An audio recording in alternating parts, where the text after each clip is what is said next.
I am sitting under the shadow of a lovely swing and observing the sun with the Meade ETX90, the old version with a clock drive.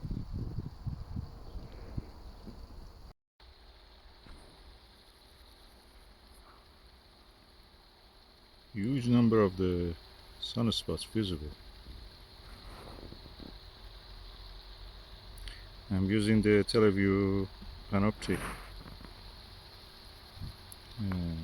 24 millimeter on the Meade ETX90, the old version with it. I hope the image is in focus. The screen is sun is shining on it, and it's difficult to actually see if it is sharp enough or is in focus. I hope it is in focus.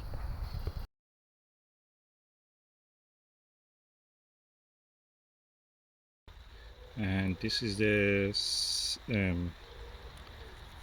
Cemex, Meade Cemex Coronado Cemex 25 millimeter. And as you can see, I have now processed some of the images a little bit, on the mobile phone, nothing special. And these are the sunspot group numbers. These are quite huge. At least four groups are visible in this in today. So I hope that you have enjoyed it. Please subscribe and like for regular updates.